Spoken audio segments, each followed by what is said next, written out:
Sudo. Y'all do me a favor, man. We got a brother in the building. A young man, a very young man. Celebrating his birthday tonight. He's been in Sudo with us since day one, since this motherfucker opened. This gentleman sitting at the bar, Mr. Mars, is in his young 80s.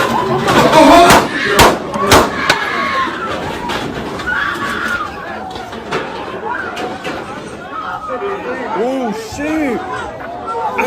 Today is Tuesday, September 7th. The year is 2021. We're still stuck in the coronavirus pandemic. The video you just saw before, I said that's a video of a man shooting someone in a bar here in Atlanta. We're in Conyers, Georgia. There were, I guess, these two guys in a bar. One knocked over a drink or a bottle of alcohol, and they couldn't come to terms with settling their disagreement. And so they decided to fight. One thought he was have a fist fight, which still didn't make no sense to me. And the other one decided he would shoot the other guy. So, but all this took place over a spilled drink or a bottle of liquor or something. This is no vodka in this cranberry, y'all. I just got in from the gym. I kid y'all, I don't know what the fuck I did at that gym today, but I am sore as hell. I could barely walk. When I was walking up these stairs, I said, oh my God, what did I do? My back, my butt. I'm like, what the fuck did I do in this damn gym? I'm like, I don't know, I must have strained a muscle in my lower back or in my glute muscle or something. I'm like, what the hell is going on? I just took some pain pills. So I figured I'd get a little vodka after the pain pills kick in. I was drinking the vodka and cranberry and these pain pills. I've been fell asleep with this video. But this incident concerned me. The question I have, and I've gotten some clarity on this, is it legal for you to carry a gun into a bar in Georgia? It is. If a bar if a bar or restaurant has not posted that they don't want you to bring a firearm or a gun into their facility, if they're not patting you down and make you go through metal detectors, you can legally bring a gun into a bar or restaurant here in Georgia. It's perfectly against the law. If you have a firearm carry permit or whatever they have these days, you can carry this gun. But seriously, the problem that disturbed me, you have a bar full of people. This man had no regard to anyone else's life in that bar. He pulled that gun out and shot that man. He actually shot two other people on top of the guy he fell out and was having this incident with. And I hate to say this, but it's really concerning to me because I've decided since the pandemic got started, I was going to stay out of these bars and places like this for this reason. I'm seeing the anger on the airlines. I'm seeing the people fighting over masks required. Everybody seems to be just today. So I made a decision that I would avoid bars or bar-like restaurants or lounges where people are just in there drinking and eating chicken wings and getting drunk and acting a damn fool. These two guys could have been drunk. Who knows? But I don't understand why they couldn't come to an agreement over a spilled drink or a knocked over bottle of liquor. Nobody around them could figure this out. Because if I'd been there and said, hey guys, hold on, what's the problem? Oh, y'all knocked over a drink, I'll buy you another drink, I'll buy you a drink, and y'all want drinks too? To keep everybody calm. And if I worked there, I'd have definitely came out with another drink in a bottle. Hey guys, we got this resolved. This done, is over with. Accidents happen. Drinks get spilled. Shit happens. You get a lot of people bumping into each other. But did it require this level of ignorance? Fighting and shooting in a public bar with other innocent people around you. Was it worth it at all, period? Let's just say there wasn't nobody else around. Was this worth going through all this? Was it worth the bullshit? And this man is in jail now, charged with aggravated assault. He's definitely going to end up in prison behind this. They don't play in Georgia. You shooting folks in a public place, you going to prison. They ain't going to give you a slap on the wrist like they do in New York and other places. You gonna serve some time for aggravated assault. You done shot 3 innocent people in that damn place. They not letting you back out. Then you out there in Conyers and Rockdale County. They not playing with you niggas. Black folks have moved out to these counties. When I first moved to Georgia, Conyers, Rockdale County, Conyers, Georgia, and Rockdale County, historically white. White folks everywhere. I'd go out there and say, Lord, the first house I purchased in Stone Mountain, Georgia, the family I purchased the house from, they was a white family. They fled out to Conyers, and I had to go pick up something from him. And I went out there. I don't even know how I found that damn house, because we didn't have no GPS or nothing back then. But I found that house where them folks was living. It was a beautiful house in an all-white neighborhood. White folks everywhere. Just so happened a few years back, I drove back out there and drove through that neighborhood with these white folks that fled from Stone Mountain out to the Conyers. There was a number of niggas there. And the house they had fled to was black folks in there too. I said, they been sold and ran again. So white flight continues. I don't know, something's crawling me over here. I don't know what this is. Some spiders or something. They might. It's a bunch of. I need to get this exterminated in here again.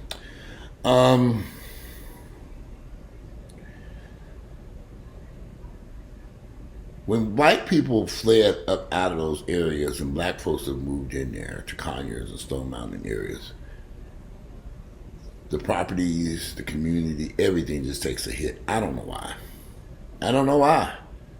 I mean, Rockdale County, Conyers was a beautiful city. It still is nice. I wouldn't want to live out there. I didn't want to live out there 20, 30 years ago. I definitely don't want to live out there today.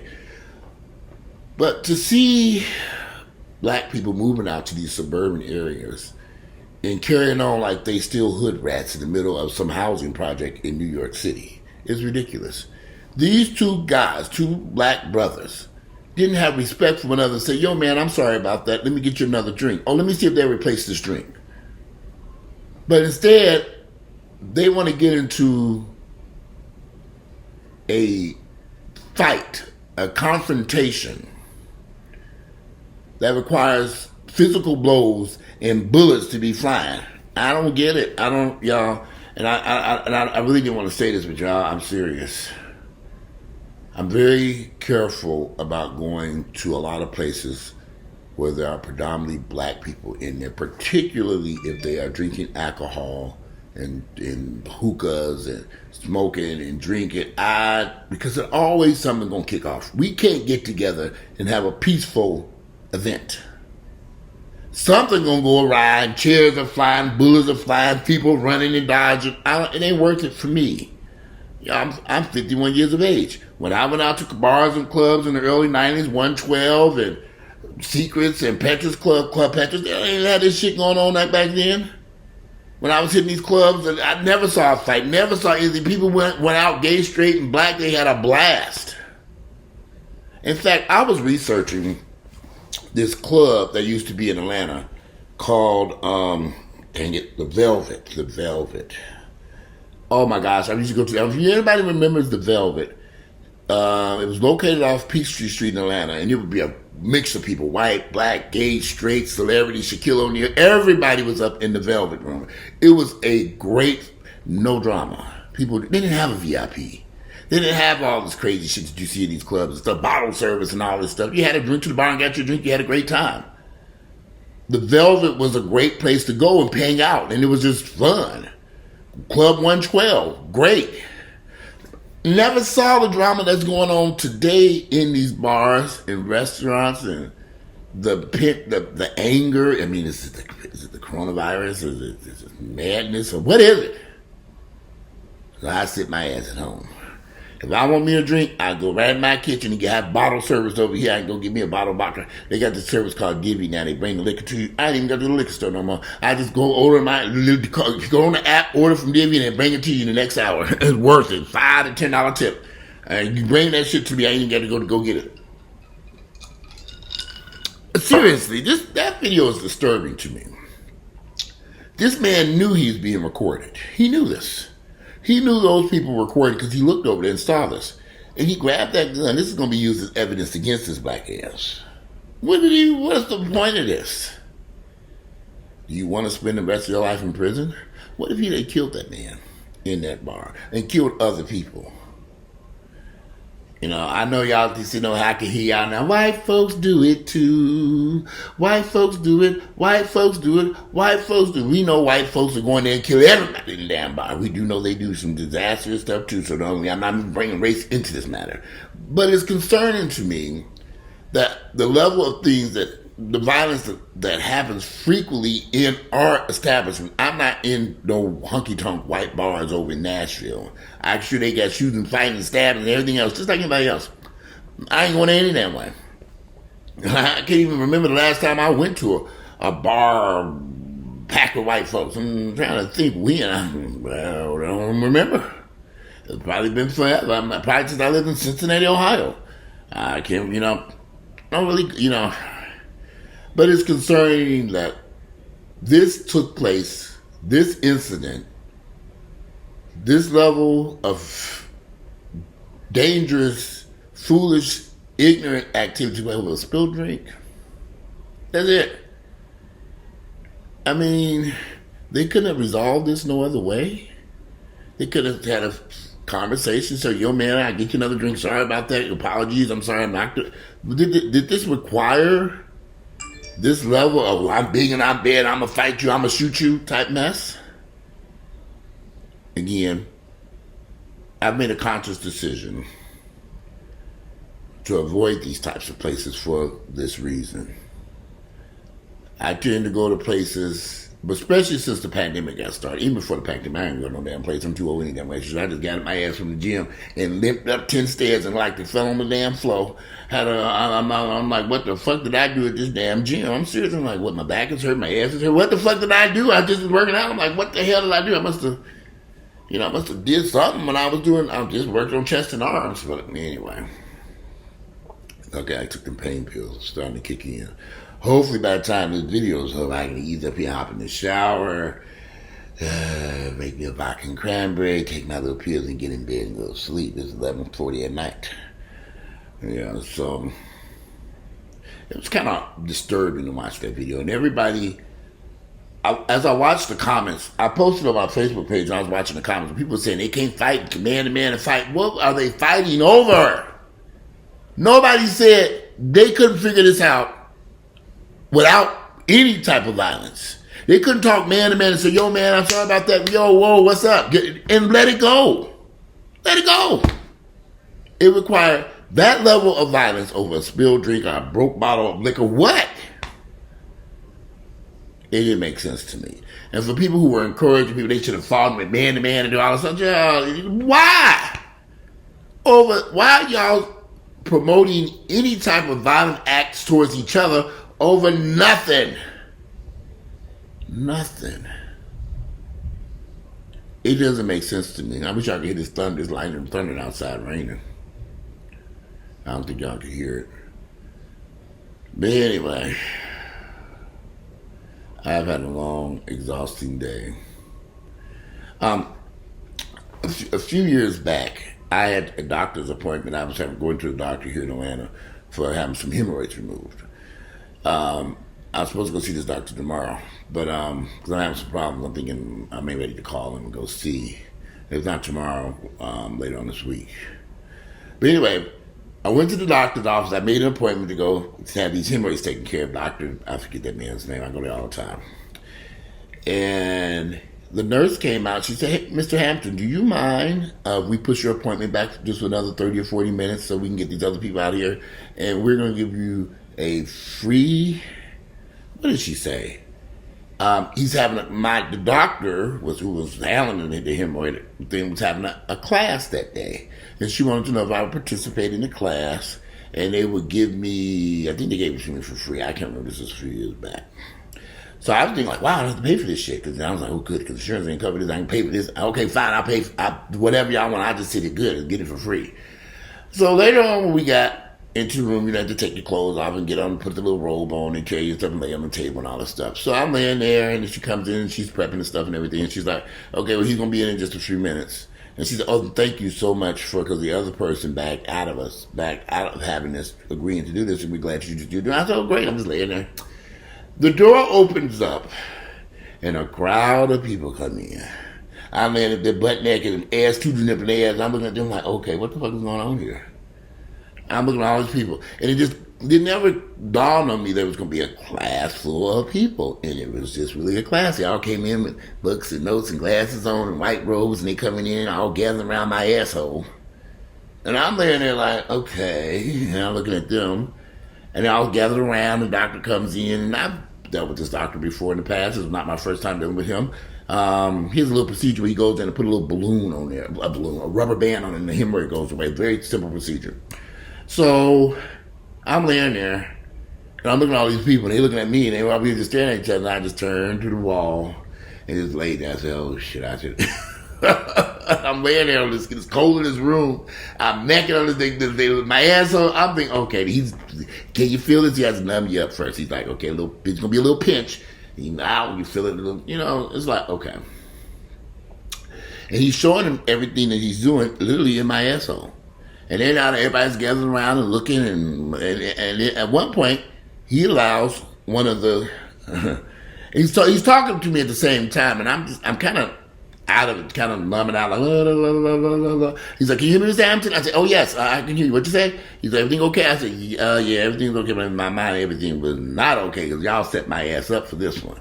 So anyway, I'm laying there, and I'm staring around, looking at the wall, and then I hear him tell this other student, okay, then you come in and do the next one. So at this point, I kind of peeked over my shoulder. It was this Asian woman. She came in, and she was looking around, and she had little glasses on and stuff, and I could see it. I'm kind of peeking up, look over now I'm facing the wall, but I'm kind of peeking over, looking and everybody's kind of looking in, and they getting close in and looking. I'm thinking, y'all really got my black ass today. And I told when it was all over with, the girl at the front desk, I said, when you said you had a class, I didn't think that you literally mean you had a classroom full of people who walked into that exam room. She said, oh, yes, he does classes. People come from all over the world to participate in this procedure. The doctor has, I forget his name, you can Google him though, but he's a doctor who patented this procedure, putting a rubber band on a hemorrhoid, and the hemorrhoid just dies off. It's a very painless procedure. They do kind of numb you up a little bit. If you ever have hemorrhoids, it's a very simple procedure. He's a millionaire. He made millions off this procedure that he patented. But normally people my father had hemorrhoids. I remember he had a surgeon. I guess they would remove the hemorrhoid and stitch you up and all this other shit. They don't do any of that no more. If you're having hemorrhoid problems, it's a very simple procedure. And anyway, I thought about this. I'm having this pain in my back and my ass and my glutes. I'm thinking, oh, child, what is going on here? But I know it's not hemorrhoids or nothing because I always go get checked. I always go, look, I take good care of my health, unlike the rest of you. I go to check every goddamn thing. These are from hemorrhoids back, they kill them. I ain't time for that shit. But anyway, I know this video's all over the place. I'm tired as hell, y'all. I'm exhausted. As you age, and the older you get, I'm used to going to the gym working out. I worked out this evening because I'm getting ready for this bodybuilding show, which is November 13th, the Lee Haney show, and I'm doing that again. I'm doing 2 bodybuilding shows this year. One is November 13th. I'll let you all know the date in case I want to come cheer me on.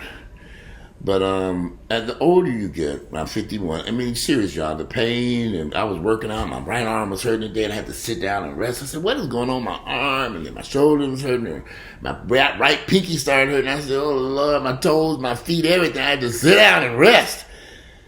As you age, it gets more complicated in the gym to go in there and just have a normal workout. And it takes me a little bit longer to go in there. My workouts for a couple of hours because I can't, just jump in rep after rep and set after set because I have to rest now. I'm catching breath for a second. I even have a little bench I roll around the gym and I can sit my ass down and rest. But anyway, I got to get off this video. But I just wanted to say that video, it disturbed me to see that man shoot. To pull out that gun and shoot that other guy in that bar or restaurant, whatever it is, Sudo's, I don't know, I've never been there, around all these other people and harm other folks without any regard to anybody else in there. I think it's bad. Is it the coronavirus? Who knows? I think this has been going on in our community for a long time. There was another incident of last week where a young 29-year-old black woman was shot as she was going to a hotel, she got out of a truck, a red truck. I can't remember if it was a Ram, a Jeep, or Dodge Ram truck, or a Jeep, or whatever. I think it was a Jeep. They see this on video. She's sitting in a truck with this individual. She gets out of the truck and she's walking to the hotel room when the guy rolls down the window and aims out and pow, pow, pow, and shoots this woman dead. I'm thinking, what was that about? This is an ex-boyfriend? Is it somebody she knew? Was it what? I'm 1,000% this is domestic related when they catch that nigga. It was somebody she was fucking, or what was it? What that when she's walking away, she has no clue this man is about to shoot and kill her dead, and he did. Be careful out there, ladies. These guys are really. I've seen too many incidents of black women, in particular, being killed by black men over the past couple of years now, and these incidents are disturbing to me. This woman is walking towards her hotel room. She's whatever has happened between the two of them. She felt confident to turn her back to him. And she shouldn't have did that because he shot her dead. But anyway, be careful out there, y'all. We're in some trying times, and just makes you concerned. There are times I want to go places and do stuff, and I just sit here in my house and turn on the TV and Netflix and HBO Max and Hulu and have me a drink and pop some popcorn. Literally have a popcorn pop in my kitchen. I pop popcorn and put me a little salt and pepper and some butter on it and come in here, sit down here and eat and drink. I mean, I would like to go places and do stuff, but just not. I don't feel at this point, we got the coronavirus out there choking the shit out of people. I'd just rather just deal with the comforts of home for the time being. That's why I came over here and painted and made this place beautiful. On pictures and rugs on the floor. And I made it beautiful. I made it my home. Yeah, I'm renting it, but I like renting. I don't have to own this shit. I'm not going to leave here. I'm going to pack this shit up and leave. Paint these walls back white and get out of here. But I like being in a comfort at home. When I come home, I feel safe. I feel secure. You know, you're at home. I'm not worried about somebody harming me or shooting. No chaos or no fussing and fighting. It's just me and this rubber plant. Just me and him. That's it. And I like it that way. When you see incidents like what took place at that bar, and I know it's not something that happens frequently, but it happens enough that recently, in recent times, they've had some incidents here in Atlanta where there have been some shootings and killings inside these bars and restaurants. A few weeks ago, they found a man shot dead in some restaurant here in Buckhead in the bathroom. Somebody shot and killed him in the bathroom. They ran about, he was dead. So be careful out there. I know a lot of my young viewers, I know y'all want to go out and travel and go to places and go to restaurants and get turned up. Just be careful. Be careful as you go about your daily life. What should have been a normal night out for these guys at this bar and restaurant where they couldn't resolve whatever issue took place about that spilled drink or bottle. It didn't require the level that it didn't require the conflict. Just resolving that conflict didn't require any of the drama that took place. The fighting, the shooting, all this could have been resolved very simply, as far as I'm concerned. You know, I could imagine getting angry. If I knocked a drink out of somebody's hands, but we've all done it before. I go replace the drink and accident. You know, I've never been belligerent in a bar or a restaurant that's packed with people over a spilled drink. It's just not worth it. But anyway, it is Tuesday, September 7th. The year is 2021. As I said before, we're still in the coronavirus pandemic. I hope that you all are taking this serious. I hope that you all are getting vaccinated and take care of your health and doing the right things, wearing your mask when you're out in public places. I hope that you all are doing stuff. Just be careful. Anyway, I'm out of here and enjoy the rest of your night. Good night.